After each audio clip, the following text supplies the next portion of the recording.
actually live streaming it on one of my Chinese partners.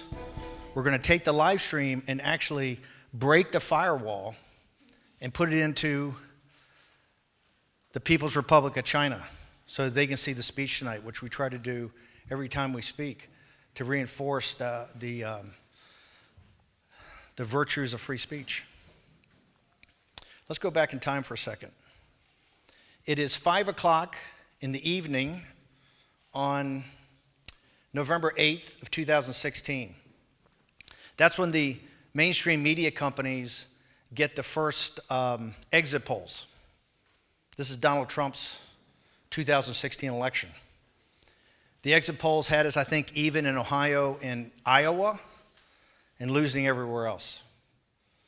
And I was the guy that told candidate Trump 88 days before, when I stepped in and took over the campaign, that if you stuck to the populist nationalist program, if you focused on illegal immigration, mass illegal immigration to get our sovereignty back and protect our workers, our low-skilled workers, if you focused on legal immigration to protect our tech workers, if you focused on bringing jobs back from China, and if you focused on getting us out of these pointless foreign wars in the Middle East, those three legs of the stool, and you compare and contrast her, Hillary Clinton, for the corrupt and incompetent guardian of the globalist party of Davos.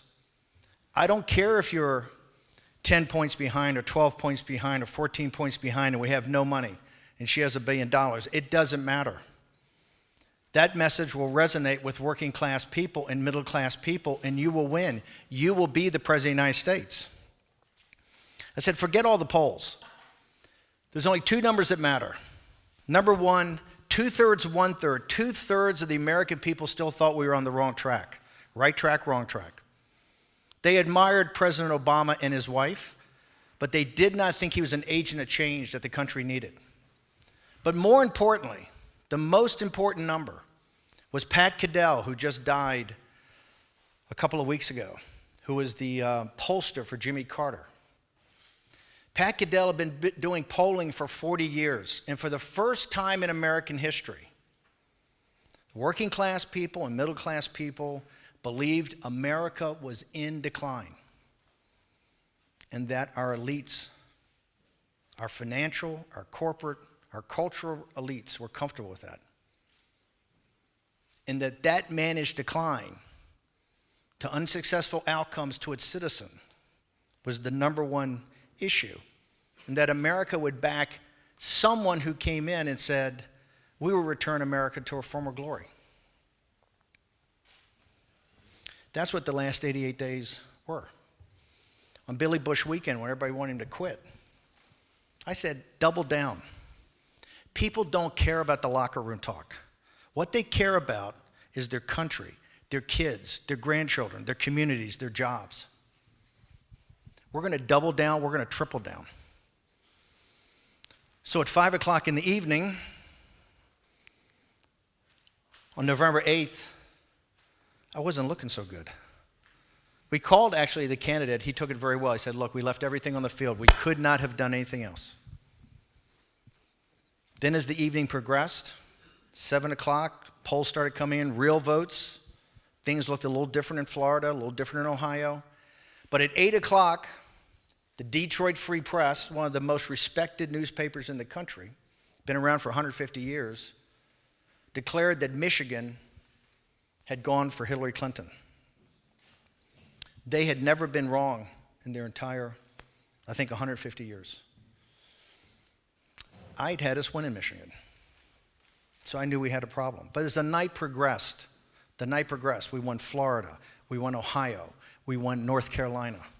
You could see in the counties coming in, particularly the counties we had focused on, of working class Democrats, low propensity voters, people that thought that the system had left them behind, started to come in, and we could see some momentum. We could see that we were very close in Wisconsin. We thought we were going to win Pennsylvania. But as it got to around midnight, the Detroit Free Press reversed and said it was too close to call. That's when I told Donald Trump he was going to be the next president of the United States. A couple hours later, AP, Associated Press, called it. They kind of waited to 2:30 in the morning, so we wouldn't exactly address the nation in prime time.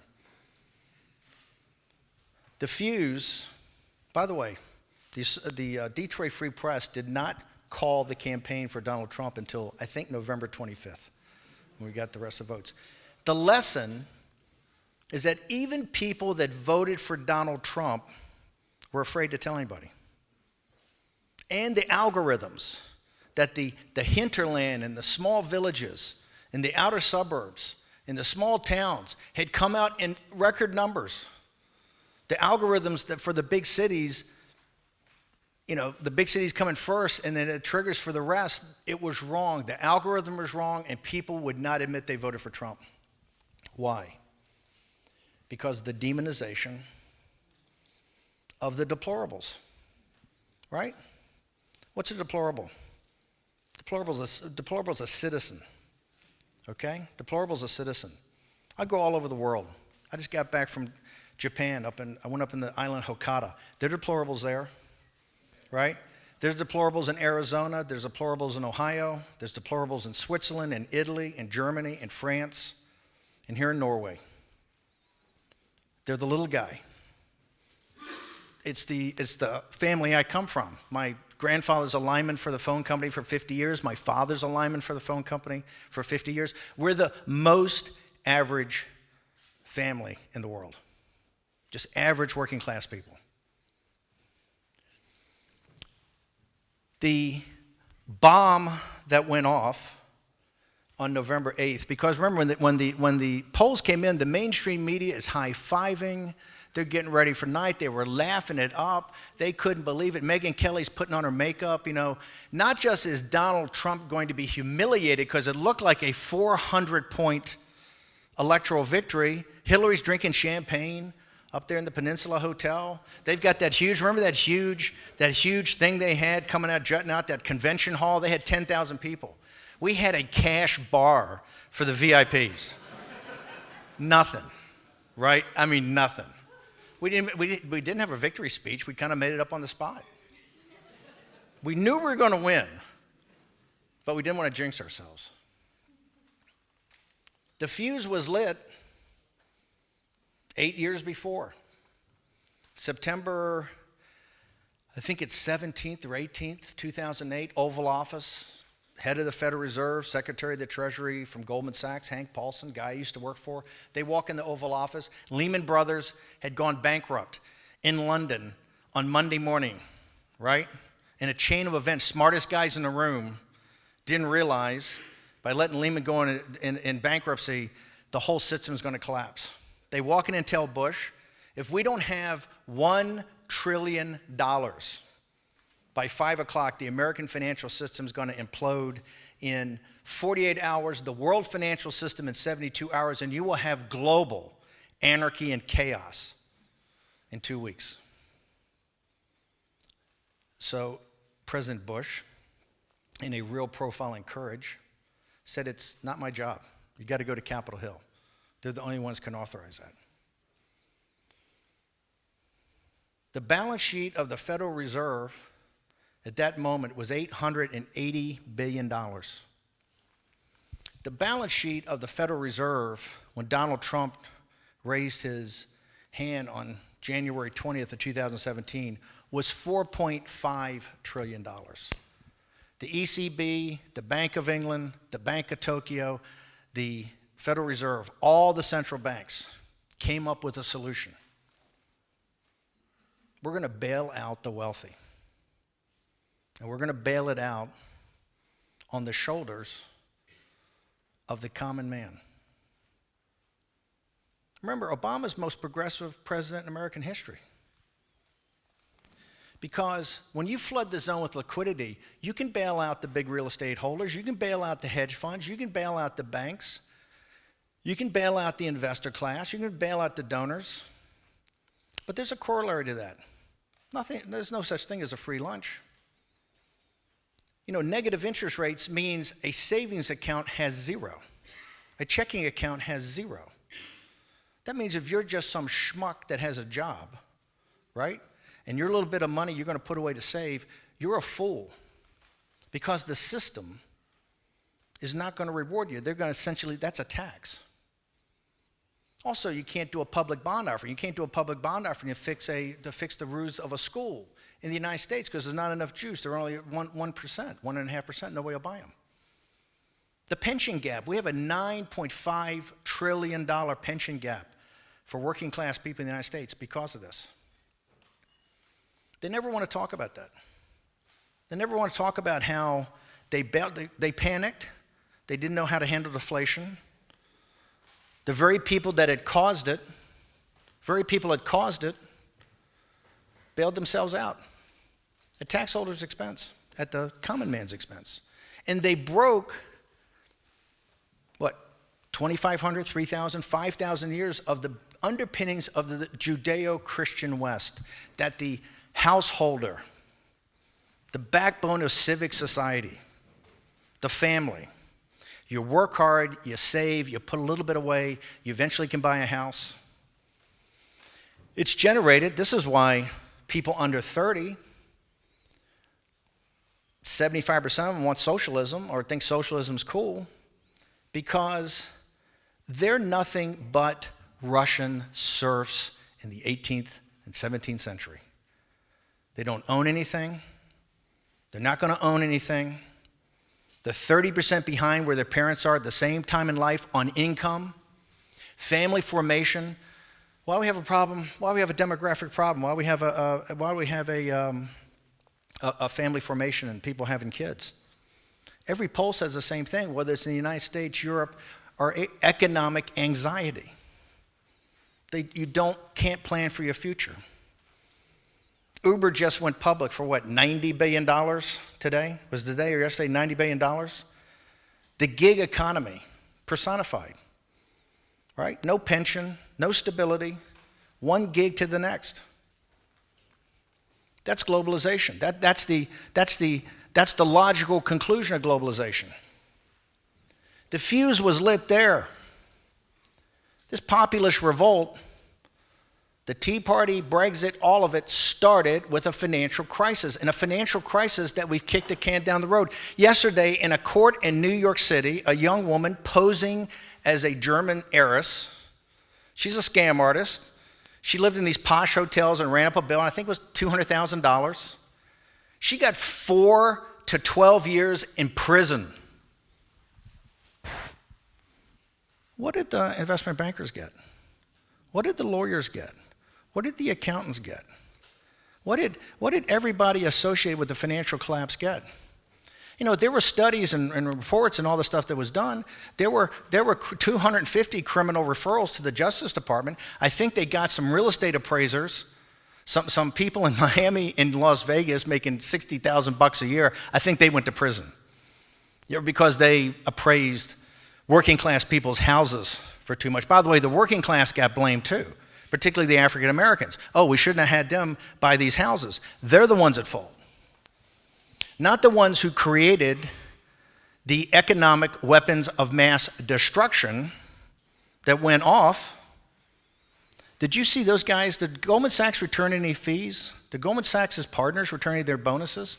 Did Goldman Sachs' partners give up any equity? No, you know what Goldman Sachs did? To save Goldman Sachs, on that Monday, the following Monday, they let him go in and sign a one-line piece of paper and made him a bank holding company so they can borrow for 0 or less and lend it to their own clients for a couple of hundred basis points. So every year, just by cutting on the lights, they generate a couple of $1 billion in cash. Now, why do I go through this? Because that's the system that's been created.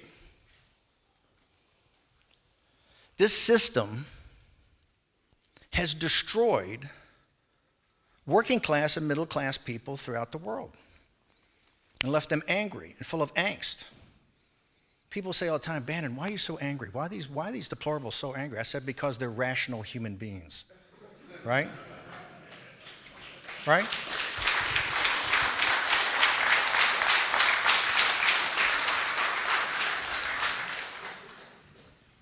Because it's also your pension funds and your savings and your retirement that's funding this. You know, Zuckerberg didn't have any money. That's pension fund money. All these high and mighty guys in Silicon Valley and all these hedge fund guys and these masters of the universe, not their money. It's your money. In the United States, that's where you go to Michigan, Ohio, Wisconsin, Pennsylvania, Iowa, Minnesota. You don't have to have some long, complicated dissertation like you do on Wall Street to get these people to understand about China. They understand where the factories went. J.D. Vance, the Marine Corps captain from Yale, the great sociologist of the Trump deplorables, wrote that book, Hillbilly Elegies. If you haven't read it, you ought to read it. He points to two studies done at MIT and Harvard. Those studies showed there's a direct correlation between the factories that went to China, the jobs that went with them, and the opioid crisis. Tariffs are not about tax. Tariffs are about human dignity, self-determination. It's about bringing manufacturing jobs back to the industrial democracies of the West, to move the supply chain back to Japan and North America and Europe. They had the same surprise on Brexit. Remember, we had Breitbart London. Nigel, God bless him, running the Brexit Party Day. Remember, on the evening of Brexit, Nigel conceded at 10 o'clock. I had to call him. I said, Nigel, no more beers, right? We got this. We're going to win this. I said, it's those Midland counties. I said, watch these Labor voters. It was Labor voters that voted for Brexit that put it over the top.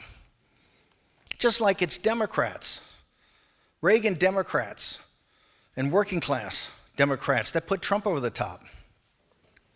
We won with a inside straight, to use a poker term. 75,000 votes in 5 counties.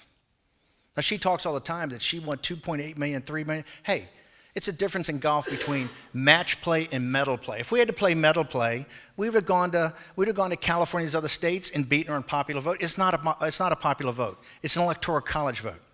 And she was too arrogant and too disdainful of really the backbone of the Democratic Party to go even have the common courtesy to talk to them. We went there every day. Remember, I think we were 3-1 in counties that had the highest combat death ratios. I think we outpolled them. Polled them at the end 3-1, because we put the message where the people that needed to hear it, and know that you've been dialed out forever, but now you're going to have a voice in the room, and that voice is going to be Donald Trump. Let's cut to the 3rd week of January 2017. There's 2 speeches given, historic speeches. On Wednesday in Davos, my favorite town, right? Davos man. Have you seen these goofballs? Look, I was at Goldman Sachs, okay? I was in the M&A department at Goldman Sachs. These guys are the same collection of clowns that go to all these conferences and know everything, and they're, Davos man. They're gonna solve all the world's problems, right? If you gave me the choice of how my country was going to be governed, I would take the first 100 people that showed up here tonight versus the first 100 people that showed up at Davos.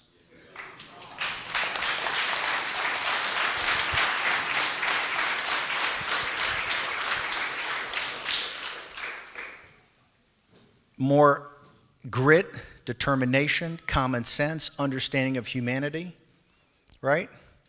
You don't have to go to Harvard and Oxford and all these places. Look, I went to Harvard. I graduated with honors. It ain't that great, okay? My grandfather went to the 3rd grade. He had more common sense, understood more things than all these guys. Davos, man, it's a complete sham. At Davos, Xi shows up, President Xi. Remember, he gives that speech, the Save Globalization. The Economist, the Financial Times, all of them. He is the hero. He's the hero that's going to save globalization. In fact, he specifically puts all the problems in the world are on these populists and these nationalists, right? They're screwing up the system. System's got to be more globalized.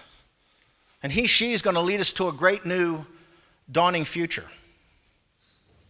Look, the consulting firms, the accounting firms, the law firms, the investment banks, they all trade in one thing, that's information.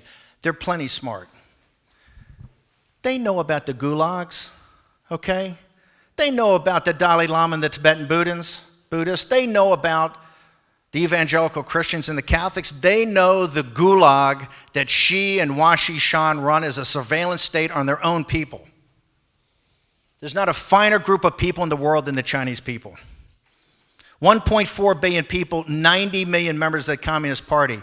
The 1.3 whatever billion don't own any property, no land. They own no stock. They own no assets. It's a totalitarian dictatorship as bad or worse as anything we saw in the 1930s. And Davos man knows that. So why is this guy held up as an all-conquering hero? You know why? Money. That's what they worship at Davos, money. They have zero moral authority to dictate to populists and nationalists and sovereignty anything.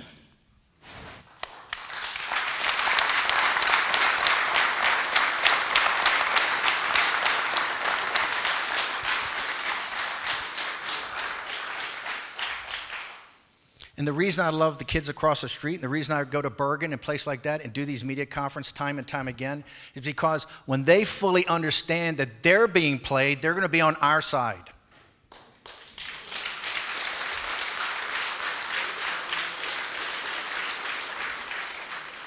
Two days later, Trump gives the American Carnage speech. Oh my Lord, to see a meltdown. We kind of knew when we were helping President Trump write it, it would be a meltdown, right? Mainstream media, what had gotten so wrong the Trump campaign, and if you look at their Twitter feeds, they're all talking to each other, trying to break stories on Trump, right? New York Times, Washington Post, CNN, ABC, NBC, all of them. Huffington Post, some of Fox, right? Just like in the financial crisis, nobody's held accountable. In the mainstream media, they're all about transparency. They're all about accountability. You know, we're here, they want to hold people accountable. Not one person fired. Show me an editor that's fired.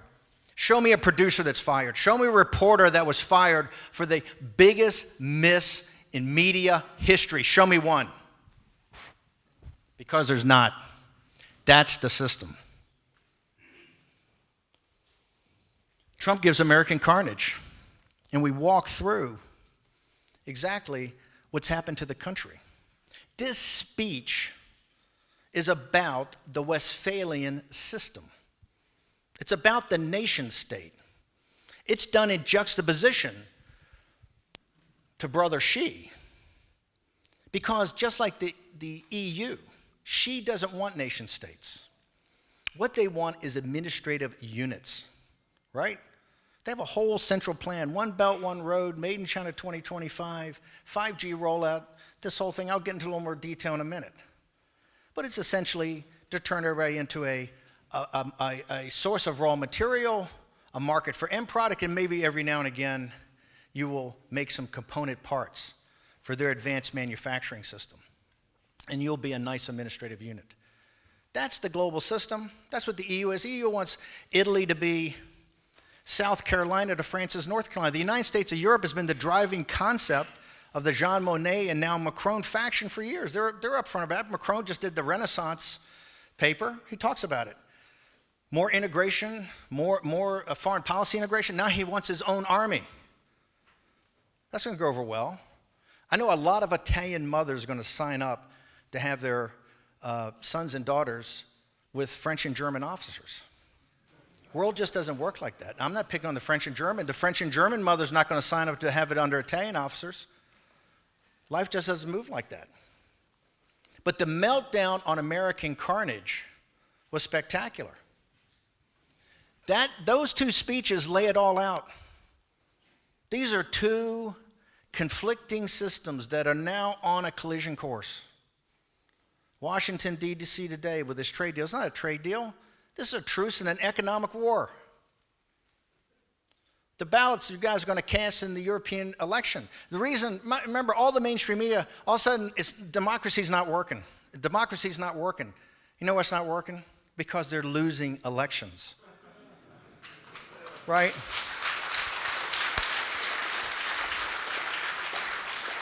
It's working fine when they're winning. Now they're losing, This is illiberal. And that's how we're going to beat them. We're going to beat them at the ballot box. History's on our side. The momentum's on our side. That's what's driving them nuts. That's why they got to have more identity politics. That's what I keep saying.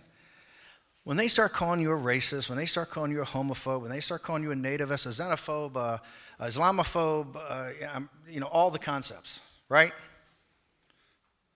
Wear those accusations as a badge of honor. Because those accusations show they got nothing. They're never going to debate you on the facts. I'm living experience of that. I take over the campaign on a Saturday night, I think the 13th. Hillary Clinton's been on the beach, sunning. She's 12 or 14 points up. Why campaign? Let Trump just implode. She comes off the beach after a couple of days. We start tightening up some numbers. She comes off the beach in Reno. She gives her first speech in 3 weeks since the convention. It's on Breitbart, Bannon, the alt-right, white supremacy, white nationalism. I'm sitting in the control room. We got all the TVs. I got all the young people. And I just say, I said, nobody knows who Steve Bannon is, and they don't care. Lady, you're running to be commander-in-chief of the most powerful military force in world history, and you're talking about Breitbart. People around the country have to go, what is she doing? Remember, Trump had never been to Breitbart. They used to print every now and again some stories out, but he'd never been to the site. I told people right then, I said, hey, we focus on Ohio, Michigan, Wisconsin, Minnesota, Iowa. Actually, Trump said Minnesota. I waved off on that. My mistake. We only lost by 1 point. Pennsylvania. On economic nationalism. Remember, economic nationalism doesn't care about your ethnicity, doesn't care about your race, doesn't care about your religion, doesn't care how tall you are, what your size, shape you are, what your gender is, doesn't care about your sexual preference. It doesn't care about any of that. It cares about one thing. You're a citizen. Because as a citizen, you should get a special better deal, not a worse deal. That's what the globalists have done. They've kind of flipped the thing upside down because they benefit from the system as it goes today. Two things happened off those speeches. One was the nullification project. This is the opposition party media, and I was the one that I'm proud to say came up with that name. Opposition party media, kind of the Democratic left a little bit. But this thing called the resistance, and you saw it in also the corporatist in the city of London and Wall Street. The Wall Street crowd faction fought Trump every day, right? Particularly in his trade policies. The nullification project was to delegitimize him as president about his election. So we had the Russian hoax for 2 years, of which President Trump said, I'm waiving executive privilege. I'm going to send all you guys up there. And if you're at the port, I'm the one saying, hey, don't fire Comey. I think that's dumb. You can fire Comey. You got the rights to do that, but you shouldn't do it. But on the investigation, I said, why are we waiving executive privilege? You've got, these are all privileges between the executive thing. No need to do that. Nope. He says, I want to get it all out there. 1.5 million documents, 500 witnesses, 2,200 subpoenas, everything. For what? Read the report. Nothing. Zero. But the mainstream media, every night, 3 things in the New York Times, CNN, all night long. If the New York Times didn't publish in the morning those stories, CNN would be a test pattern, right? Got to go off the paper record. So this resistance, and by the way, it happened twofold in the city of London with Brexit and in D.C. with Donald Trump. Why is that? Do you honestly think because you win an election, they're going to pat you on the head and say, hey, that's great. Here are the keys. Go do what you want. No, they are not, okay? They are not. You're going to have to win election after election after election. No one election. They're good markers along the highway, but you have to keep winning. This is a process. So you had the nullification process, which 3 years into it, there's no Brexit. Heck, Nigel's created a new party, right? The Brexit Party, right? He add Labour and the Tories up together, don't even match him. So they stopped Brexit in its tracks, right? Took away a legitimate vote of the British people. And they're trying to impeach Trump. And I tip my hat to them because I like a good fight. They did what the Tea Party did in 2018. They focused on one thing, Donald Trump. They believe the progressive left and the opposition party media believe something the Republican establishment doesn't. They believe that Trump's a transformative figure and a historic president. And he's going to be in their lives 10, 20, and 30 years from now from two things, deconstruction of the administrative state and the judiciary. And the progressive left did what you have to do today to win. They mobilized. They went door to door, and it was a big defeat. 52-46 if you aggregate up the House vote, and I think it's 7 million votes. It's a forerunner to 20. You have to mobilize your base. And they all whine every day, democracy, Trump's so divisive, democracy's terrible. It's all. I said 113 million people voted in an off-year election. Biggest number we've ever had. So we had the nullification project. We had had this resistance to Trump and to Brexit. But look at the wins we had.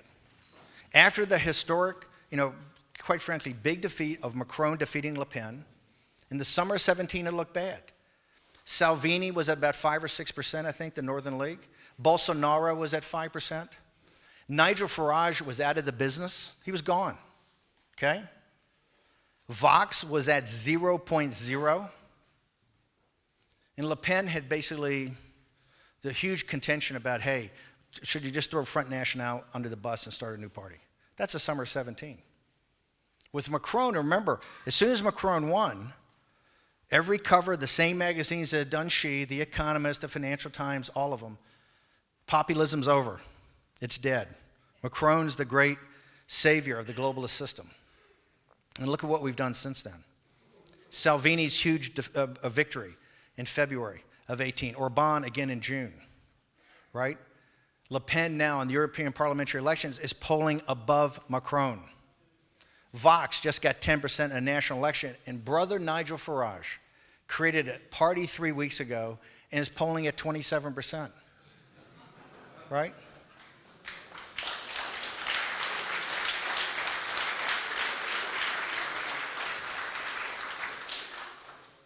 Make sure you understand something. This is all with no money and no media platforms. Salvini won with Facebook Live. Bolsonaro won with Facebook Live. These campaigns took a couple of $1 million. But it is grit and determination and a message. And when people understand that message, and they understand that message is not racist, it's not nativist, it's not homophobic, right? It's about working class people and middle class people. They're finally saying enough's enough. This European parliamentary election, when I go around and talk to people, I say, hey, outside of England, nobody wants, they're all Eurosceptics, but they don't want to break up the EU. They kind of want to do what the very wise men and women in Norway did back in the early 90s. If you go back and look at those debates, it's the same debate that's going on today in May of 19. It's all about sovereignty. The big thing was that if we vote ourselves, we're already in the common market, we got the economic deal, but if we vote ourselves into the political deal, we're going to give up the sovereignty of our country, and we may give up the sovereignty we have as citizens to control these politicians, to a bunch of unelected, nameless, faceless bureaucrats in Brussels. The debate was very intense, and I think it was 52-48. For the second time, you voted not to join. And the wisdom of that, and if you go back and look at the debates, it's the same debate today. They're not trying to break up and destroy the EU. They're saying we don't want Macron's United States of Europe. We want a Europe of nations. We want Hungary to be Hungary, France to be France, Italy to be Italy. We all have unique problems and issues in our country, and we're proud of our countries. People say, Bannon, why are you running around Europe? I'm running around Europe. I come from a blue-collar family. Front National, the Swiss People Party, asked me to come over, and I said, what do you want me to talk about? And they said, just tell us we're not alone. Well, you're not alone. I've been all throughout Asia, Latin America, Europe, the United States. We are the majority. We just have to mobilize our vote, and we have to get candidates out that understand that and hold them accountable. And these people have to be fearless. Look at Trump. Whether you like Trump or hate him, what he's gone through, right?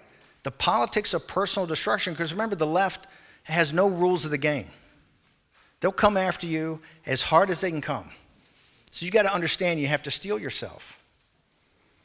But why are we at an inflection point? We're at an inflection point because what's going to happen in the end of May is going to be historic. These parties, which had no money and were barely even parties a couple of years ago, could take a third, maybe 40% of the members of the European Parliament. And trust me, after that happens, every day for the guys in Brussels is going to be Stalingrad, okay?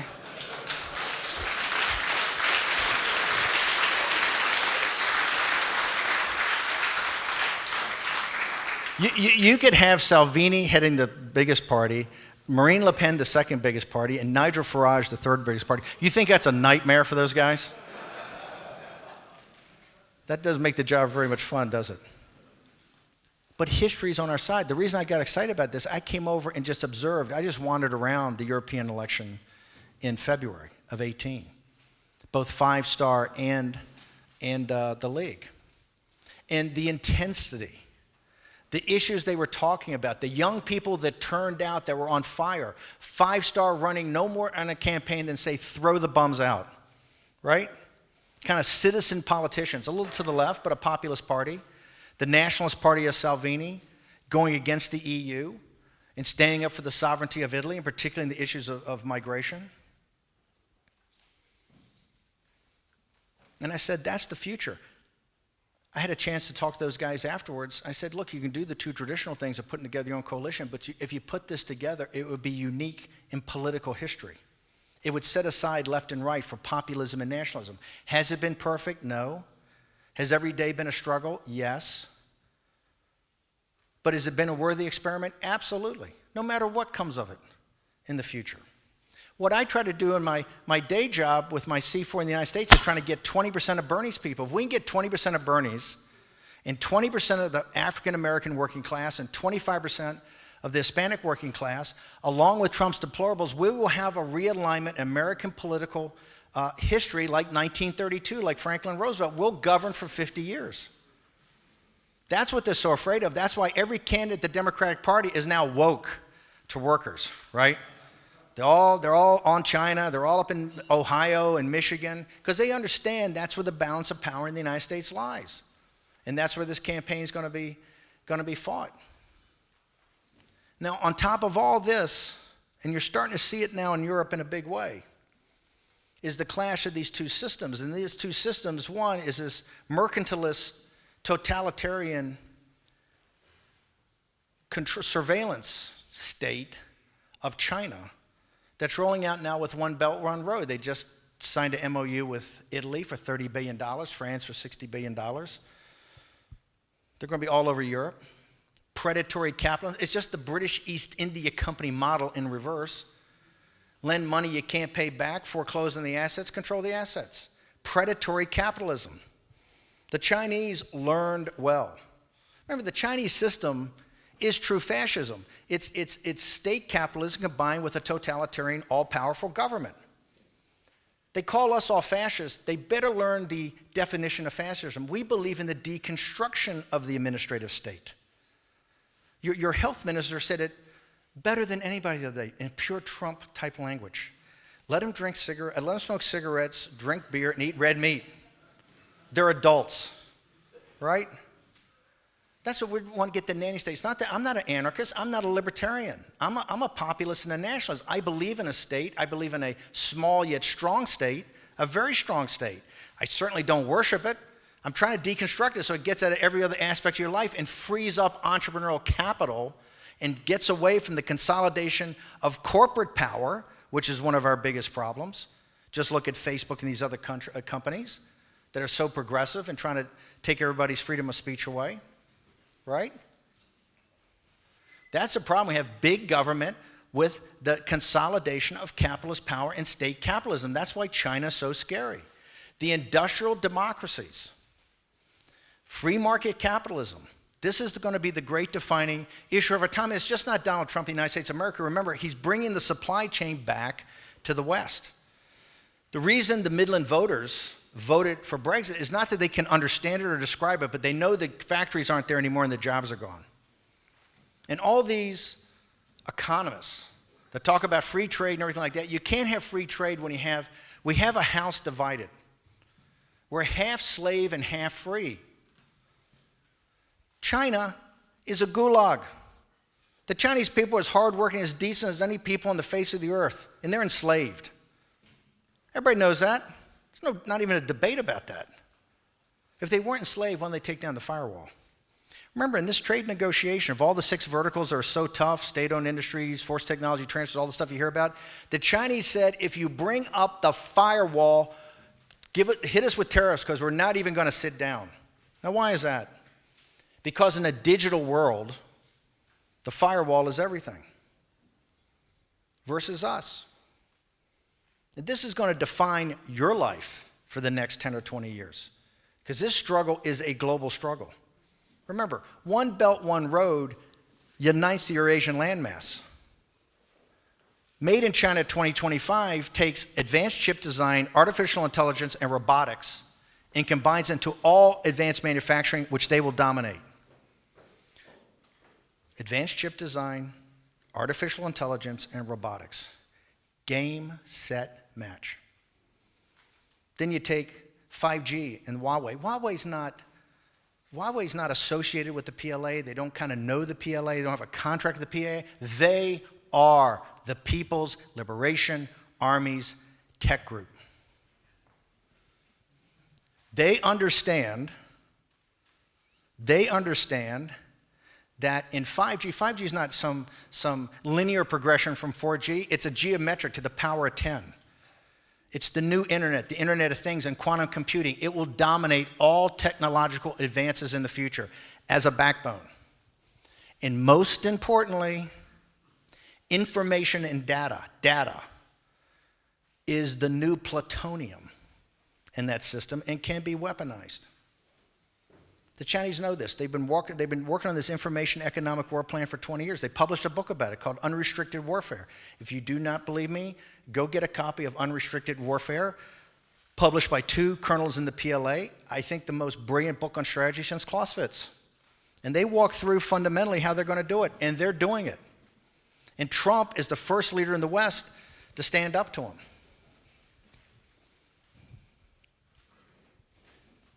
This is not going to be an easy fight. It's not going to be an easy fight to take the nation state back from the centralized authorities in Brussels. It's not going to be easy for the populist movement to fight Wall Street and the corporatists in the United States of America. It's not going to be easy to confront China. But we're the heirs of Jerusalem and Athens and Rome. We don't have a choice. We're going to be weighed and measured on this. 100 years from now, they're going to see this inflection point and they're going to ask, what did free men and women do? You know what free men and women do? They don't panic when people start attacking you on identity politics. When they attack you on identity politics, you're winning. And we are winning. But we have to be focused. We have to be relentless. It has to be every day. They work every day. The reason they beat Donald Trump in 2018, they outworked him. They outworked his campaign. They outworked the Republicans. I admire that. I disagree with everything they stand for. I like their grit. AOC, she doesn't know much, and what she knows is dead wrong. However, remember, a year ago today, she was a bartender, okay, on the night shift, closing up. She's the 3rd most powerful politician in the United States of America, the most powerful democracy in mankind's history. And you can't blame that on the media. She's got grit, she's got determination, she's got fight. We have the ideas. The question is going to be, do we have the fight? Do we have the guts? Or because people call you names, or because people protest, or because people take you off Facebook, you're going to curl up in the fetal position and say, it's just too hard. Okay? Look back over your families of what they had to do to put you here. The sacrifice. Remember, Burke's dictum is that we owe just as much to the past as we owe to the future. And that's what I ask you tonight. Just think about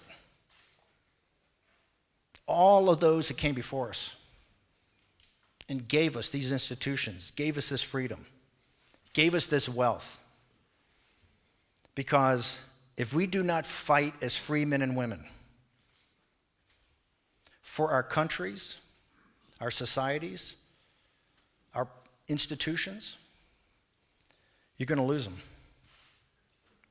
And this is not racist. It's not nativist. It's not xenophobic. It's not homophobic. It's called decency and respect and democracy. Thank you very much.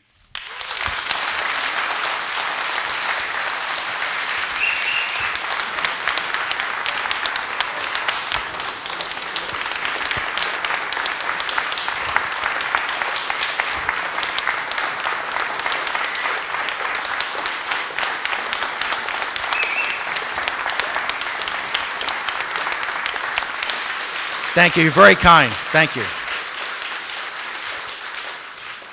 Let's get to the fun part. Let's ask some questions.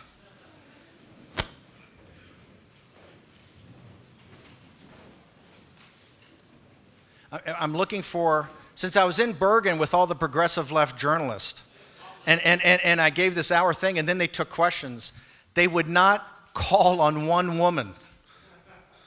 5 guys asked questions. So I want to. Can I start? Is there a female in the audience who wants to ask a question? Because if you don't raise your hand, I'm going to cold call you. You right there. No, you. Ma'am. Yeah. It's a great honor to see you. I listened to quite a lot of your YouTube videos, and now to see you live, it's great. I feel that quite a lot of us in Norway, we are quite anxious about the Islamic, I wouldn't say invasion, that's a bit too hard, but it certainly has been quite an impact on our country.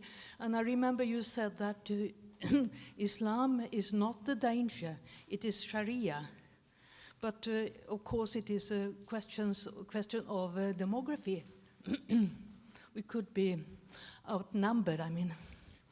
Let's talk about that for a second. Is the mic on? Okay, great, thanks.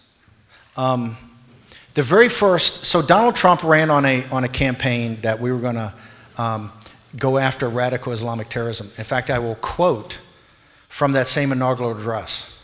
Quote, "We will form new alliances and rejuvenate old ones, and we will unite the civilized world to eradicate radical Islamic jihad from the face of the earth."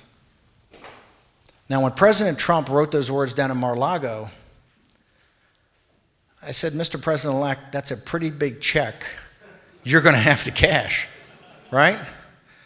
Eradicate radical Islamic terrorism from the face of the earth." So he said, "No, I want it to stay." And so what we did, the very first thing we did was to have a conference in Riyadh.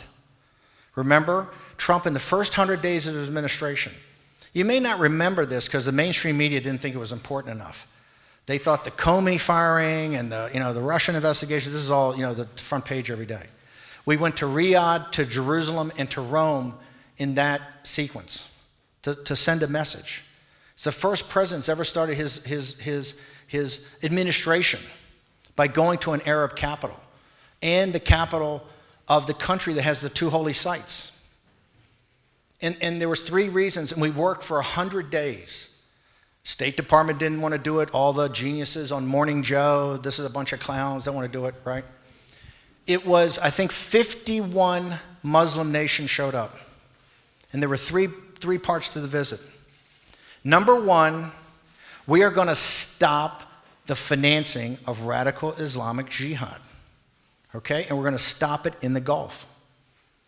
Number 2, we're going to address this expansionary, hegemonic focus of Persia as they take over 6 Arab capitals and get onto the peninsula of Saudi Arabia and try to put a pincer move on the Sunni Arabs. And number 3, with General el-Sisi in Egypt and others in the Gulf Emirates, they reached out to us to do whatever assistance we can to help and assist Muslims to bring Islam in and through modernity. We can't do that. We can maybe assist. Let's go back to Pope Benedict's speech at Regensburg. Remember, we had the bloodiest wars, some of the bloodiest wars in mankind's history as Christians. The 30-Year War, right? We had to go through the Enlightenment. That's what Pope Benedict said, the reason and faith of the West. If you remember that photo of the President Trump with General Sisi and the King of Saudi Arabia putting his hands on the globe, it looked kind of eerie. That's a new center for Islam and modernity, right? Or Islam in the combating of extremism, thought of by the Muslim nations. The Muslim nations are our natural ally in helping to stop radical Islamic terror and radical Islamic, the concept of it, right? It's not Islam's the problem. Islam is not the problem. The problem is Islamic, political Islam and Islamic supremacy, right? It's categorized sometimes in certain aspects of Sharia law, but certainly with these radical imams. That's what the travel ban. Remember, we were torn apart on the travel ban. Travel ban was basically countries that President Obama had put on kind of a list that we decided didn't have the administrative apparatus, as Obama said, to fully vet people coming to the United States of America, right? And that's what we did, and the Supreme Court upheld it after a year because it's to keep our country safe and keep our citizens safe and keep Muslims who live in the United States safe.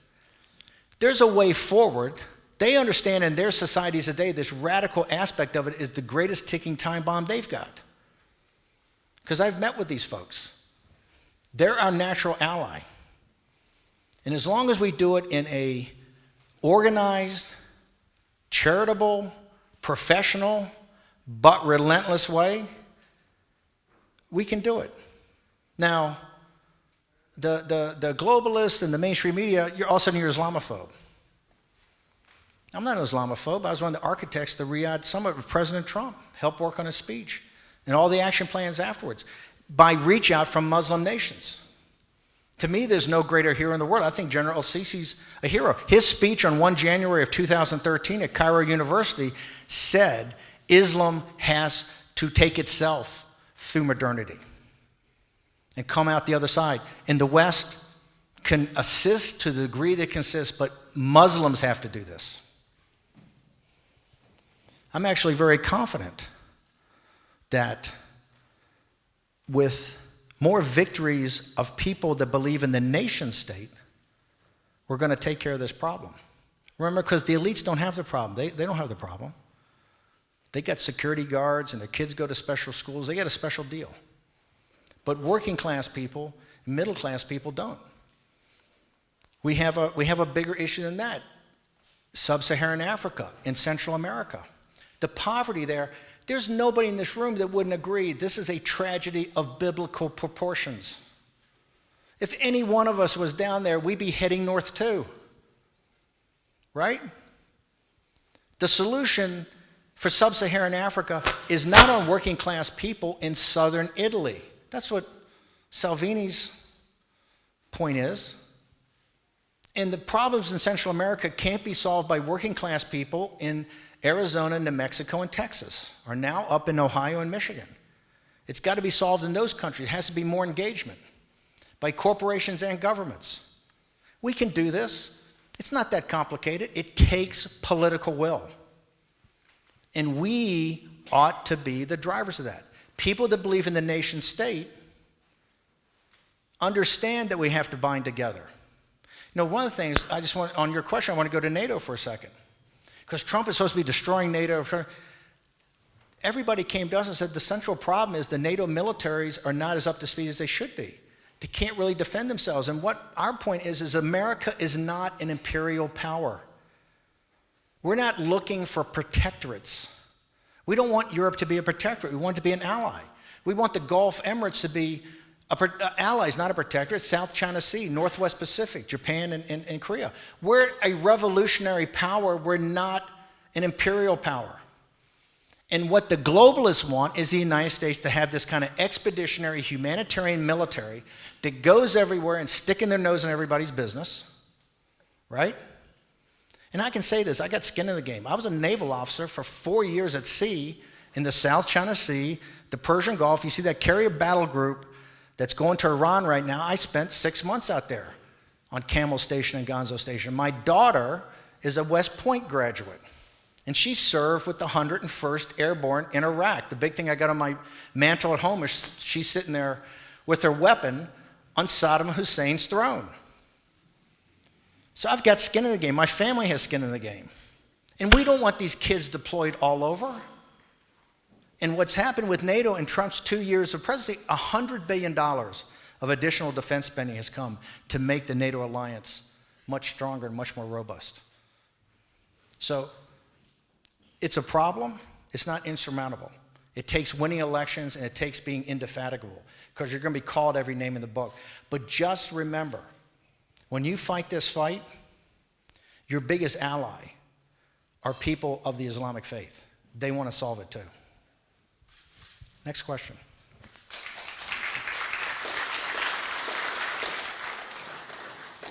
Dag Myhre, Progress Party. Thank you very much, Mr. Bannon, for a fantastic speech, and we learned very much from it, very instrumental.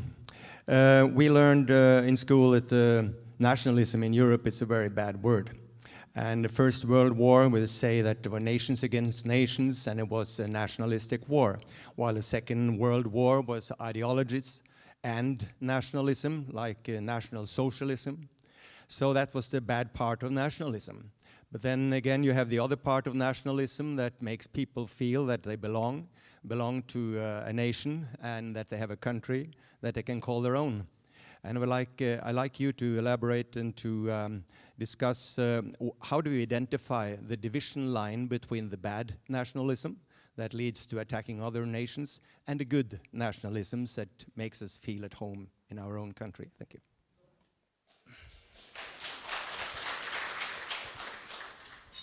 I got it now. When that mic's working, mine's not. I got it. I got the system.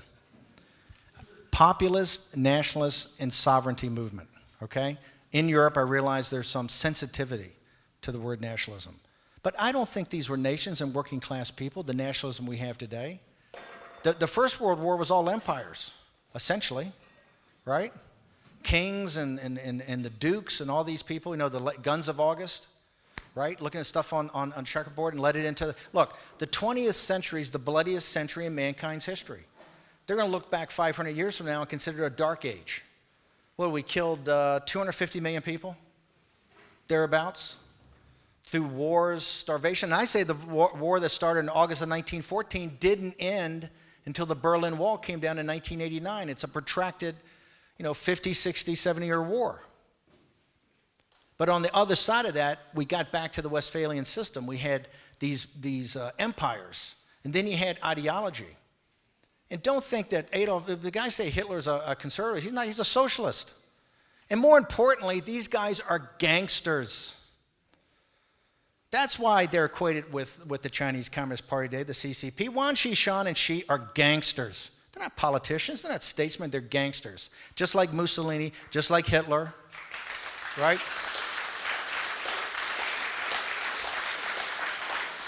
Just like Tojo, just like all that crowd that ran the Soviet Union. They're the same way, they're all gangsters. And who beat them? The little guy, right? On the shoulders of the little guy, they were defeated. I say that's a perfect example of why you don't want elites running things. If you had empowered working class people and middle class people, you're not going to send your sons and daughters to war. Salvini and Orban and Le Pen, these aren't warmongers. What they want is jobs and economy, and what they want is control their own migration system, right? Get back to have their education system teach the great values that made those nations as great as they are. It's not a big ask, but the globalists, the elitists, the left, think it's the worst thing in human history. I had NBC reporter Engel talk to me at that monastery I'm starting with, or taking over a monastery to have this Academy of the Judeo-Christian West. So this is Richard Engel, the #1 foreign correspondent for NBC News. Very nice guy, but he's sitting there, he goes, tell me what the Academy is going to teach. I said, the underpinnings of the Judeo-Christian West, our values, what's made us special, and kind of the substrate. He goes, oh my God, that's terrible. On TV. He got triggered. He wasn't the same after that. I had to kind of calm him down afterwards. They're going to call you everything.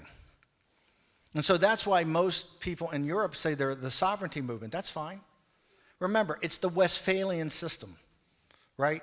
And the Westphalian system works because the nation is the best unit of which the citizen can have the most control. This is why I support Vox in Spain, because they're anti the total separation of Spain, right? Because once you start going that road, you're going to have 5 groups in Norway. You're going to have, look, I come from Richmond, Virginia. That's my hometown. I know how these independent movements end, okay? Not well. So I say the nation state's the basic unit that binds people together. The citizen, it gives the citizen the most power.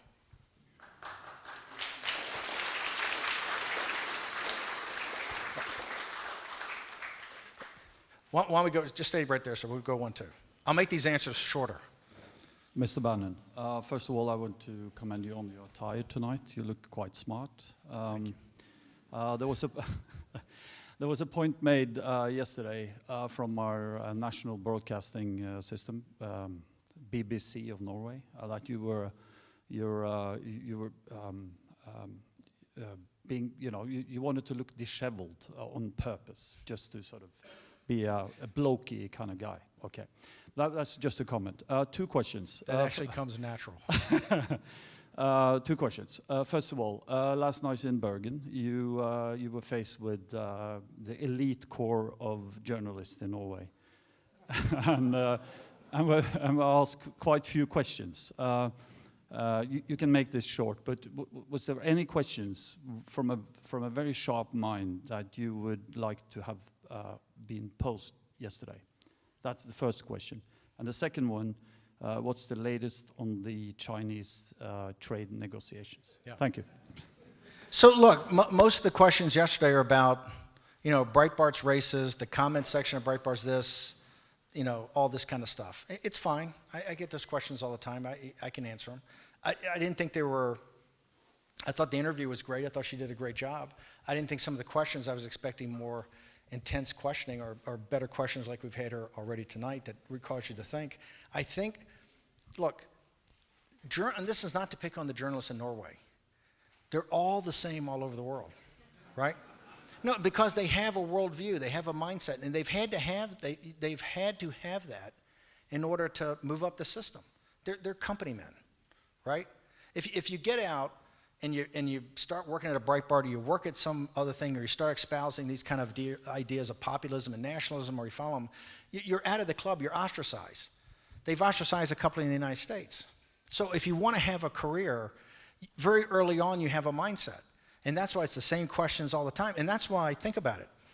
They missed the 2016 election hugely because they didn't understand this populist revolt in the United States against the Clintons and what the Clintons stand for, more importantly. And then they spent 2 years in the Mueller report. Remember, all that time spent on winning the House was to weaponize the Mueller report. Unfortunately, the Mueller report came up and it's unweaponizable, right? It's a doorstop. And yet every night, I'm going to be on CNN tonight, live on Anderson Cooper, talking about China from here, right? I was booked a couple of nights ago on another network to do it, and it got canceled. Where they came back to me and said, hey, we don't need you to talk about China. We want you to talk about Trump's billion-dollar losses on his taxes in the 80s and the bar thing. I said, dude, it's 30 years ago. I said, you're kidding me. He says, no, we're doing 2 segments on his taxes. So they can't get over that. They can't move beyond it. And yet what concerns me about it, Remember, because they asked me what I read. The first thing in the morning, I read the Financial Times, read the New York Times, Washington Post, Wall Street Journal, Guardian, Times of London. Just know thy enemy, right? But to get in to just know what's kind of going on, because it still has good reportage. The problem is the editorial page is on the front page of each one of those papers, of how they slant it. So that's a problem. It's particularly a problem, I can tell, in Norway, where you have a much smaller, more concentrated elite, a much more concentrated media. It's how an alternative media kind of comes up, but I can tell you, remember, when Andrew died, Andrew Breitbart died, he died 4 days before we launched the new site you saw today. Breitbart was only 10 million page views, 1.5 million uniques. I think people on the site, 90 seconds, right, on average. And then, right, you know, when I left, I think there were 40 million uniques, 300 and 350 million page views, people on the site 7 minutes. That was the team in the news that drove that. So these things can happen, right? You can catch an audience's attention and do that. And I think that's going to have to happen. Before I left Breitbart, I had these grand plans. I'd started London, I'd started Rome, we'd started Jerusalem, was going to start France and Germany, and then go to every nation in Europe and do one in its own language, right? That was the grand plan. And that didn't get executed, but that model's out there for someone to do. And I think, just like we're capitalists, what this media needs is competition. Once they have competition, they'll start to, I think, respond to that competition. On China, I think what I know so far, this is very impressive. President Trump's the first guy in history. This is not Republicans and Democrats. This is globalists versus nationalists. That President Trump is the first president we've had that has basically told the Chinese, you're not going to retrade me, right?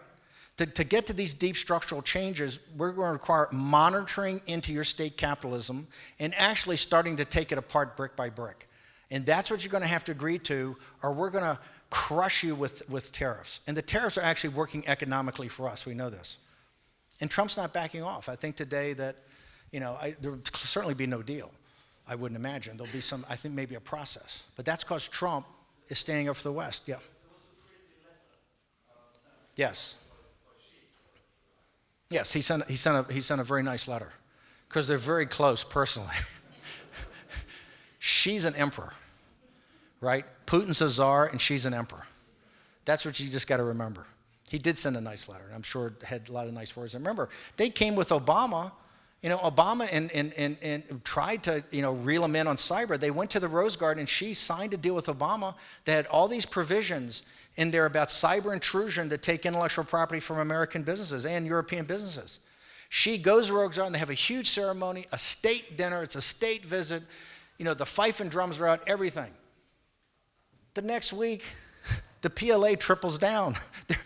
They're hitting us harder than they've ever hit us. This is not about the Chinese people. This is a radical cadre of a criminal class that controls and suppresses the Chinese people. 1.3 billion people own nothing. Nothing.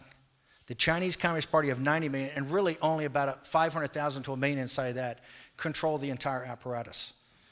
So this is going to be a great struggle. It's going to take 20 or 30 years, and they're coming to Europe with big checks. And so Europe's going to have to do a gut check.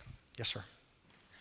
Mr. Bannon, I'm a former MP of the Progress Party, and I'll thank you for the credits you have given us in the newspapers today. It's not very often. I'll follow up the lady there and radical Islam. I think the people in Norway not take that question and the problem serious enough. Have you an advice to us to open the eyes of the Norwegian people? And you are a Christian yourself, a Catholic, and we see the Catholic Church doesn't do nothing to stop the immigration to Europe. They have an open door policy in immigrant question. What's your comments on that? Those are great questions. First off, the Progress Party, the shout out I gave you guys is that, and I point to Norway's vote in '92 as what a group of smart citizens that, this thing that's so amazing about Norway, if you go back and look at that debate, they projected out to 2019 of exactly what the problems would be. and they said, we don't want to do that. That's not us. That's not our country. That's not what we were bequeathed, okay? That's democracy in action. When people argue these ideas, fight for these ideas, and both times it was very close, but it was prophetic. Then what I admire, and I tell people about the Progress Party all the time, there's one thing to run as an insurgent, there's another thing to govern. Remember, I used to be the chief strategist of the White House for a couple of months. You can see this everywhere. You can see it in Salvini, you can see it in Italy, you can see it in Bolsonaro. It's one thing to run, it's another thing to govern. And what I admire about the Progress Party, I think you're a shining example to other populist parties throughout the world about how you work hard and actually get into a coalition. And in that coalition, you're going to have to make trade-offs, but you're learning how to govern. And you're taking your shots. Because most of the groups in Europe are going to end up in coalition governments where they're a minority. And you're going to have to learn how to bring it on what you consider most important, where you don't have all the votes all the time. And that's why I think the Progress Party, to me, is a great example of how you do that. Remember, we won with Trump. The Republican establishment, I reached out to those guys the first day I took over the campaign. If we did not have the Republican establishment, Mitch McConnell and those guys that worked with us, Trump would not be president. Now, because the populists and nationalists, we needed some of those traditional Republican votes. Some of the, not screw-ups, but some of the things we didn't accomplish was because we couldn't work together. Not the Democrats, when we controlled everything, it was we didn't know how to work together, okay? And the Republican establishment had much more firm ideas than the populists, and we didn't have the think tanks and didn't have the personnel. So we had to learn, and that's why I think Trump's getting better. And so I think the Progress Party teaches people what you have to do in order to actually do this thing called governing. So I tip my hat to you guys. You guys have been an inspiration.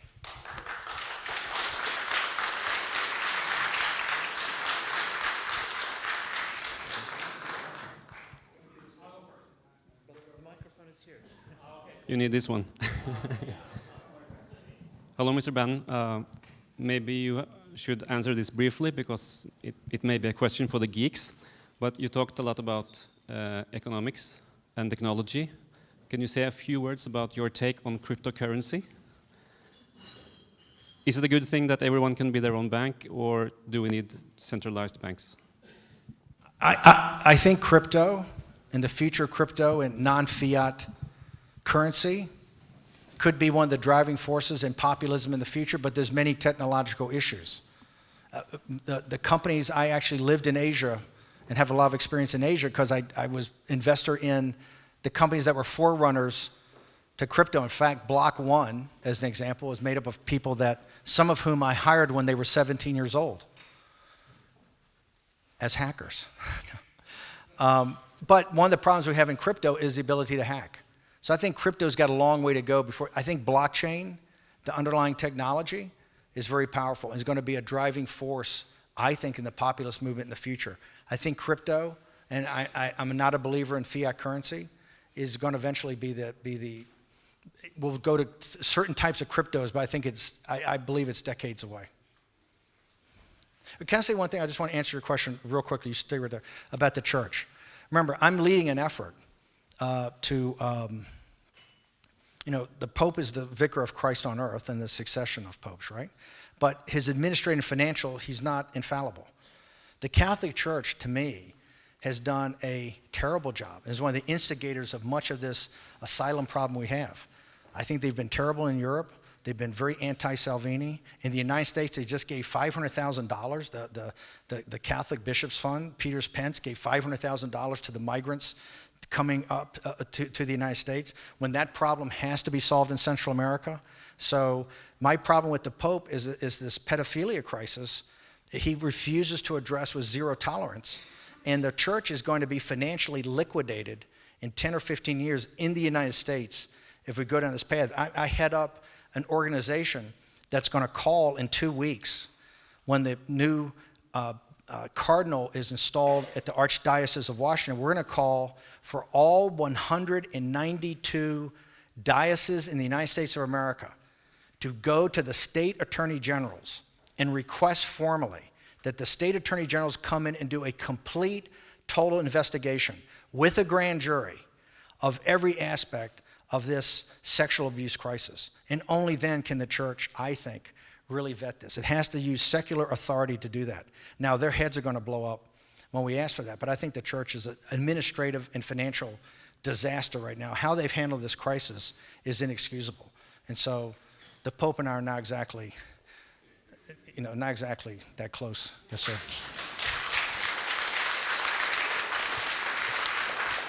And I had nothing to do with the 26 theologians who came out, including Aidan Nichols, who I think is the greatest living theologian at Cambridge, and accused the Pope of the crime of heresy last week. Although I did mount the letter up on my wall in my office. Yes, sir. Yes. So, yeah, first of all, it's a great honor.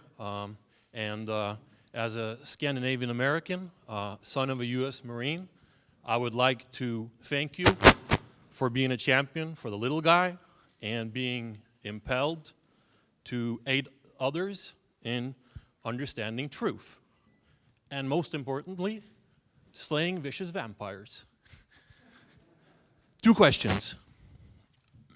You have been involved in making 2 great books and films, Clinton Cash and The Bush Bucks. Is it going to become a trilogy with Biden Bucks soon? And the second question, in the topic of bringing in the Bernie people, are we going to have some learnings from the 5-star movement in Italy to implement in the U.S.? Thank you. Okay. We started, Peter Schweitzer is an absolute genius. He's the guy that does the research and has a team at the Government Accountability Institute, which I chaired. We started, I think, 4 or 5 years before Hillary Clinton ran, the investigation that became Clinton Cash. And I think as you find out more of this Crossfire Hurricane project that you're hearing about, which was the spying on the Trump campaign, I believe you're going to see that the inciting incident that got Blumenthal and these guys to start looking for a dossier and all this stuff about Trump and other candidates came off of the May 2015 New York Times 7,000-word article on Uranium One and Clinton Cash. Now that work had taken years to do it. We had to get, bills of lading and everything. Peter did an amazing job. And the power of that book, it exposes the Clintons for the grifters they are. Remember, Tom Fitton at Judicial Watch and Dave Bossie at Citizens United, it was their FOIA request that found out that she had the 33,000 emails. You know what the 33,000 emails are? The reason she made them disappear, it's all during the time as Secretary of State she was on the road, and it's her setting up meetings or with Bill to do the grift, okay? They're pure grifters. And don't take my word for it. The person that thought of the grifters was Barack Obama and John Kerry. Remember, when she's being confirmed by the United States Senate in a Democratic-controlled Senate on the Foreign Affairs Committee that John Kerry chairs, he says we have to have her and her husband write a special memo. Like every time she wants an outside meeting or he's going to have an outside meeting to show there's no conflict of interest. That was the Obama White House. They know they're total grifters. They left the White House $10 million in debt because of the Monica Lewinsky lawsuits, $10 million in debt. Today, I think they're worth $250 million. They're going around the country charging $1,000 a head to hear them talk. I mean, these people are beyond the pale. Clinton Cash started years ago because we knew that Hillary Clinton was going to be, if not the nominee, in the hunt. And then if you want to take her down, you've got to really do the research to take her down. And that was independent of anything else we were working on. Oh, sorry. A grifter is a kind of an American term for a con artist. Somebody's always, the grift is kind of the vig you take off the top of a con, right? So the Clintons are con men. And it's always about money. So they're called grifters. And they are the epitome of grifters, of con artists. The long con, right, of how you get really wealthy. There's a book out. You asked about the trilogy. The trilogy's out. It's been suppressed. When I was in the White House, the book's called Secret Empires. It's why I go around now and say about Joe Biden. We started, before Clinton Cash came out, the research team was free. So we started researching money from China coming into the American political system. Because look, Russia's got some guy, they gave some guy $10,000 to buy 2 tickets at the inauguration, right? So they could have seats down here. The Chinese are flowing tens and hundreds of millions of dollars through the system. Anbon Insurance Company, HNA, and Huawei. These are money laundering and influence peddling operations. Anbon Insurance, which owns the Waldorf Astoria and many other properties. HNA, which is a $1 trillion finance company, owns 10% of Deutsche Bank. And Huawei, which is the PLA. And by the way, on the live stream of the China, if the folks at HNA, Anbon Insurance Company, and Huawei don't like it, please take me into a federal court in the United States and sue me, right? I'd love to do discovery on you guys. So we started on Biden and Mitch McConnell. We picked a Republican and a Democrat.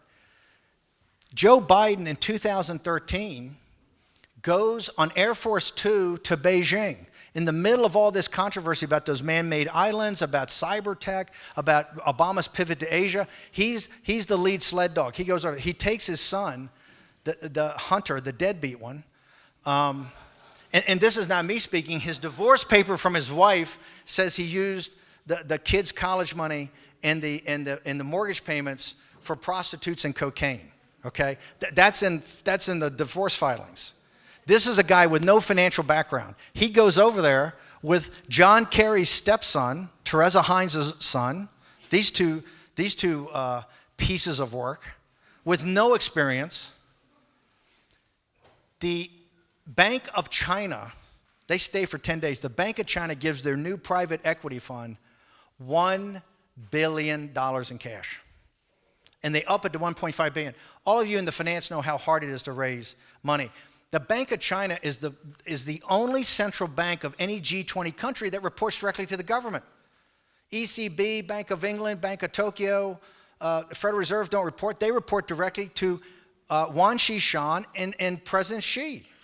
He took $1.5 billion from the Chinese communists, and it gets worse. How could it get worse? Where did Hunter Biden put the money? I'm going to leave the Ukraine thing off for a second because because the Ukraine's a whole different deal. Yeah, well, there may be I think he's taking money from Ukraine too, but I want to leave Ukraine. That's a whole different deal. It's going to stink to high heaven, but it's a different deal. No, he starts investing in the surveillance companies. He starts investing in the exact companies that are enslaving the Chinese people. And here's a question I got for Joe. And Joe Biden the other day, in the middle of this whole fiasco and this economic war and trade, and Wall Street's up and down. We lost $2 trillion in a week in world stock markets. Joe Biden goes, hey man, China, they're not a competitor. How could you be anybody from a sophomore high school beyond it knows that they're the single biggest competitor of the West? He sits there in total denial. He's either been compromised or he's so totally incompetent that, to me, he shouldn't be competitive in the Democratic Party. And this is not for Steve Bannon and Donald Trump to take care of. The Democrats running in this, and particularly Bernie Sanders and Elizabeth Warren, all these faux populists. You know, Bernie Sanders had Clinton Cash. Bernie Sanders was not the nominee. It was Donald Trump that had to deliver the hammer blows. Bernie Sanders had a pillow fight with her. He had all the information, and he didn't want to go in for the kill. The Clintons are like the mafia. If you're going to go, you got to give them a head wound, okay? Clinton Cash was that, and he didn't use it. It's incumbent upon Bernie Sanders today for Bernie Sanders to go after Joe Biden. It shouldn't be Donald Trump's or Donald Trump's campaign. This should be the Democratic primary, and Elizabeth Warren should go after Joe Biden for his corruption. How much money did he take from the Chinese Communist Party and the Bank of China? How much wealth has his family created off of that? What investments did they make? And personally, what money did he make? To me, he's got to answer those questions before he's a legitimate candidate.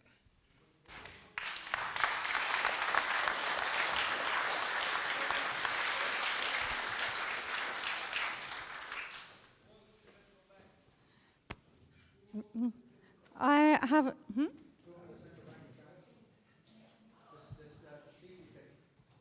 Owns a central bank. Hello. I have a question about the American labor market, because you were mentioning Uber. And the Progress Party in Norway, they are welcoming Uber in Norway. I don't agree. But my question for you is how to meet the gig economy where the winner takes it all, very, very few big companies, how to stop them from exploiting the people who work in their system? Great question. I think it's a huge problem. I think the gig economy is all about, look, remember, I'm not a libertarian and I'm not a believer in the Austrian School of Economics, so you can boo now, right? I understand the Chicago School and all that, and I appreciate it, but I think that this is a huge problem. I think this is indentured servitude. This is new serfdom. Remember, people under 30, 35, they're in better shape, they're better fed, they're better clothed, they get more access to information than any person in the world in world history. But they're nothing more than 18th century Russian serfs. You don't own anything, you're not going to own anything, right? You're in this gig economy that you're going to kind of bounce from gig to gig with you know, de minimis pay and competing from every labor market in the world. That's why I'm a protectionist. You can't have a civic society like that. It will break down over time. Yeah, Uber will go public at $90 billion and go to the Daily Mail. They got the whole list of Hollywood, you know, the Hollywood superstars that are all cashing out because they put money in the venture capital fund they're supported. All the Hollywood crowd that completely rips on Donald Trump and rips on all the populists and nationalists as the worst people in the world. Well, they got their snouts in the trough, okay? And you don't see them worrying about the workers of these gig economy, you know, companies. So I think it's going to be a huge issue in the future, and it's one of the fights we're having in the Republican Party, because the Republican Party is, you know, very anti-labor, right? Traditionally, the donor classes, not the voters. 80% of the voters are, and the reason Trump's president, and what we have to win again, we have to win. If we don't win working class Democrats, Reagan Democrats, Donald Trump is not going to be the president of the United States in 2020. The battleground in 2020 is going to be Pennsylvania, Ohio, Michigan, Wisconsin, Minnesota, and Iowa. That fortress in the north is going to be the battleground. And we've got to win that, and we've got to win that with policies that bring jobs back and bring manufacturing jobs and get away from this gig economy. How about, I don't want to go too long. Is there a couple more questions? No, I just don't want to go too long this evening.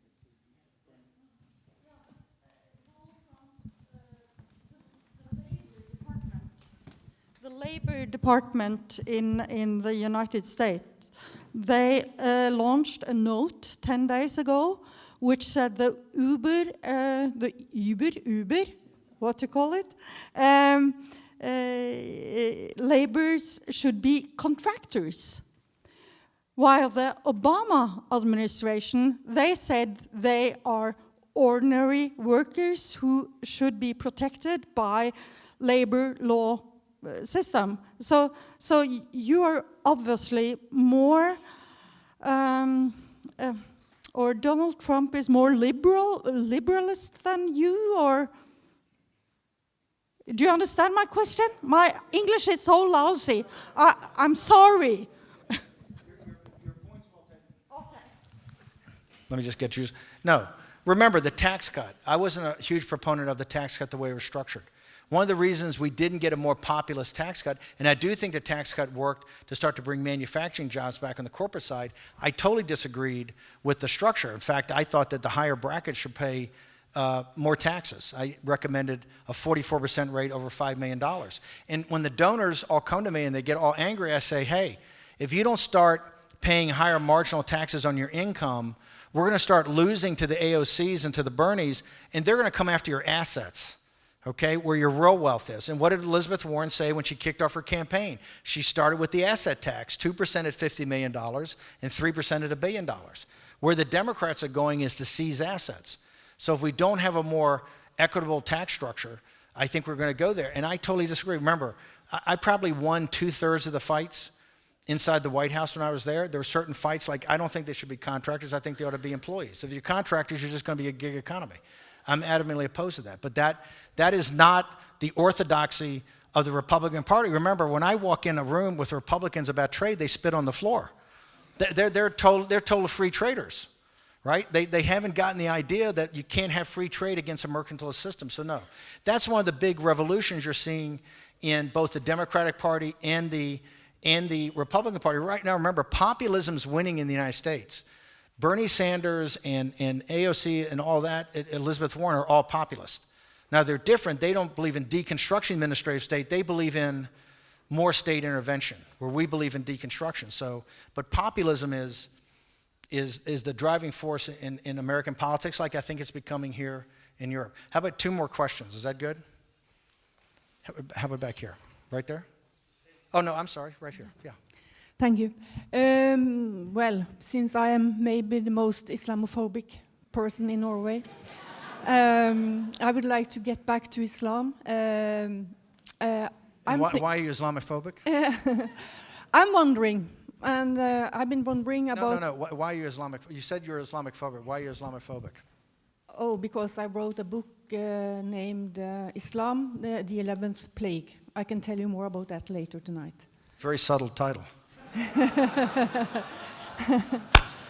going. Okay. I'm afraid of Pam Geller, so I've done this before. Yeah. Anyway, I've been wondering about how to tackle political Islam. We are not tackling it in Europe. It's not a question for the politicians. And I've been thinking like this, that if Donald Trump dares to take political Islam head-on, and if he has success with that, for example, putting a ban on the Muslim Brotherhood, number 1, will he dare to do that? Number 2, do you think it will have any effect when it comes to the European politicians' capacity to act on Islam? If it can have some kind of, yeah. So of the, if you haven't seen it, Frontline, PBS, the kind of very liberal organization, just did a film they worked on for a year. It was just put out on Tuesday. It's online. It's called Trump's Trade War. And I recommend you all go online and watch it. It's Trump's Trade War. And it talks about all the fights inside the White House, all these vicious knife fights we had between the globalist and the nationalist, right? The globalist being Steve Mnuchin and Gary Cohn and this kind of Wall Street crowd, and the nationalists being people like Peter Navarro and Stephen Miller and myself. And they just dealt with trade, but these fights took place all the time. They took place on immigration and the travel ban and others. Of all the fights that we won, the Paris Accord and TPP and the travel ban and all the things we won, the hardest, moving the capital, moving the embassy to Jerusalem, all these tough fights that we had to get stuff done in the first year of the administration. By far the hardest, and the one we made the least progress on, was designating the Muslim Brotherhood as a terrorist organization. The apparatus of the United States government, and this is why I think Trump's such a breath of fresh air, and Trump has been, and it's not a deep state. You got to drop that term. It's not a deep state. It's an in-your-face state. They're not deep. They're there. Every meeting, and they're obvious. It's not a conspiracy. They do it every day, right? It's a combination of these kind of Wall Street guys, the big law firms, these people in the government that go back and forth between the law firms and the investment bank and then come back into government. And when I tried to do the Muslim Brotherhood, it was, oh no, this is I sat in the first meeting and somebody says, oh no, this is really a charitable organization that runs hospitals and schools. And I said, you're kidding me, right? But that was the mentality. And we got very little lift on it. Now, I will tell you, General Sisi and the guys in Egypt and others throughout the Middle East that have designated, I think CARE in UAE is designated as either an affiliate or somebody that augments terror. Muslim Brotherhood is their #1 issue.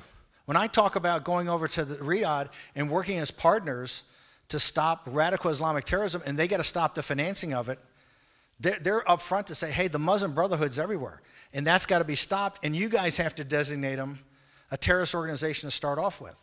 So I still think, and President Trump said the other day, he's starting after El-Sisi's visit, just a random occurrence, right? Because I know when General Sisi's sitting there, he's going, you got to help me here. These guys are terrible. This is a terrible organization. So Trump said publicly after that we're going to reinitiate, designate the Muslim Brotherhood, just as we did the Revolutionary Guard the other day as a terrorist organization, and that was a heavy lift, right?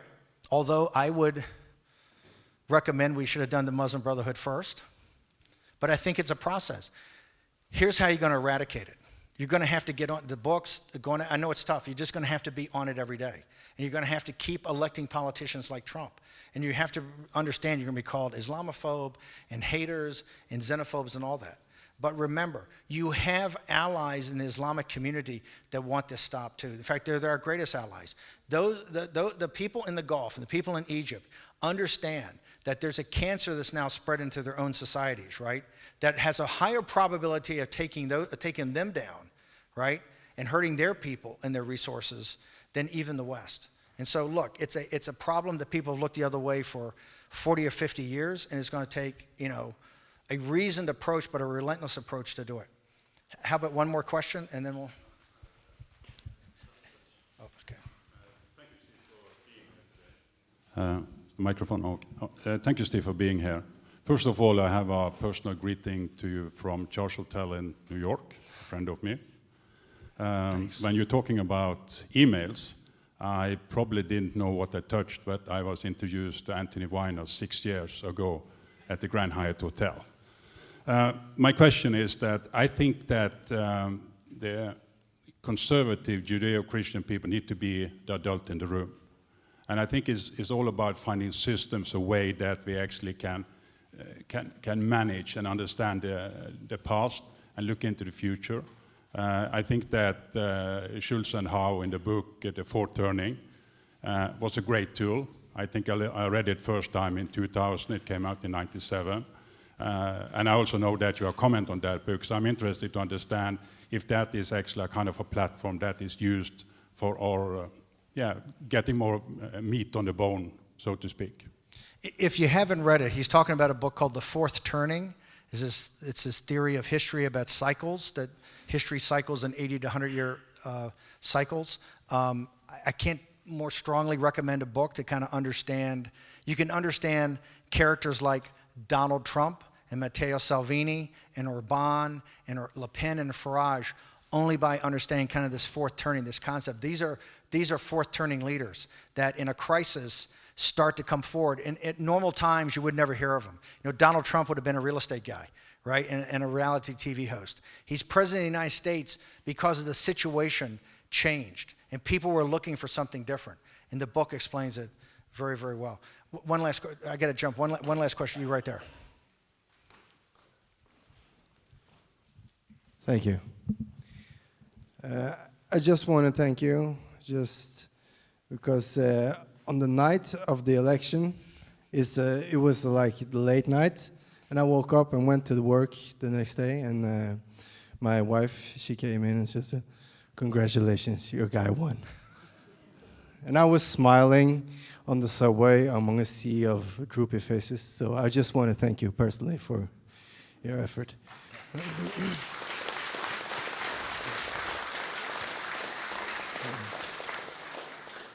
All the credit goes to Donald Trump. I hope you're watching, Mr. President. All the credit goes to Trump. Yeah.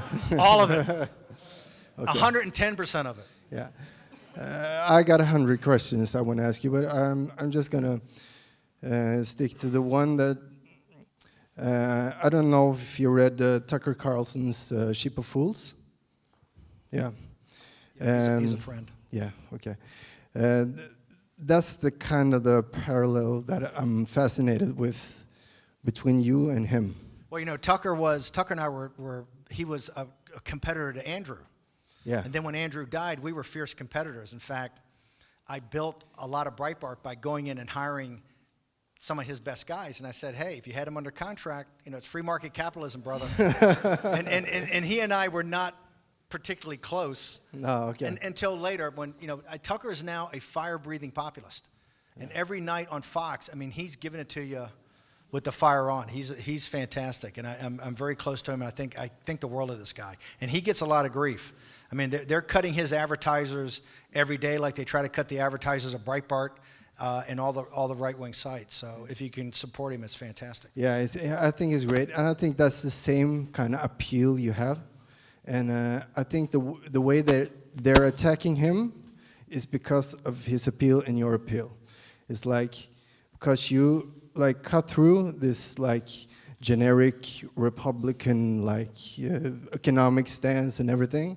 And I'm wondering, this like approach to everything, like a pragmatic approach to like censorship on the internet and tariffs and everything, it's like a bridge to the left, and that's why I think they attack you. And I'm wondering, how can we communicate this over so we can win over? Look, there's certain. This is the thing with Bernie Sanders. There's 20%. We have to have other coalitions. You know, I don't need to tell you guys here in Norway that, you know, we just can't win with the voters we've got. We've got to do something that spreads it out. The problem with and this is what I tell the Republicans, is that when I talk to the donors, I said, hey, you hate my guts. But it's not between me and Paul Ryan and the Heritage Organization. Those guys can't win national campaigns anymore. That day's over. It's between me and Bernie Sanders, or me and AOC, or me and Elizabeth Warren, right? So if you want to have your asset, because I'm telling you, in the United States, and this is with this younger generation, and it's not just because we whine all the time because of the way they've been educated. It is part of that, but it's also the way they look at the world. Do they see capitalism working that well for their parents? Do they see capitalism working that well for their brothers and sisters, right? Do they see this new serfdom where you're just on the wheel, right? You've got a little bit of credit so you can just kind of keep going, but you don't have enough to get married or to have a family, have a couple of kids, or have the wife not work if she doesn't want to. You don't. So that system, that structure is not sellable on a national level, certainly not in the United States of America. That's what Donald Trump cut through. Remember, go back to the primary. When he was at the top of the escalator, he's in 7th place, okay? Nobody took him seriously. At the bottom of the escalator, after the speech, when the left went nuts that night, because he talked about immigration and trade in a totally new vernacular, he was number 1 and never looked back, right? I think Ben Carson came within 2 points in October, but he was always number 1. And Fox tried to kneecap him. But go back, those 16 candidates, Bush, Rubio, Rand Paul, Ted Cruz, Chris Christie, if you take every vertical that the Republican Party and the donor class, the Singers, the Kochs, Heritage, Cato, all of them, it had been billions of dollars to build up the best candidate in that class, best libertarian Rand Paul, best big government Republican governor Chris Christie, best limited government Ted Cruz, right? Ben Carson, the Bush apparatus, fully on display, and the neocons with Rubio. On and on and on. Donald Trump cut through that whole thing like a scythe through grass. The voters were with him from day one, right? That's what, and he brought in, we would not win and we won't win in 2020 and in the future unless we bring working class Democrats who don't want to see the rise of political Islam, right?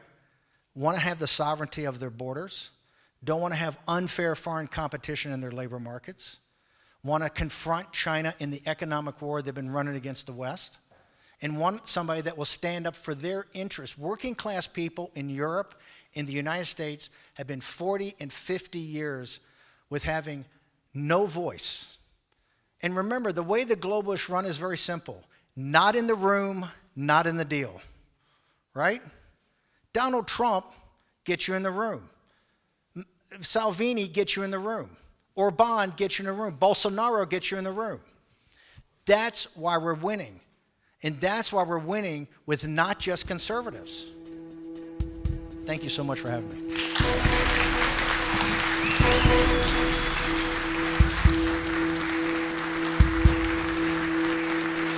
me.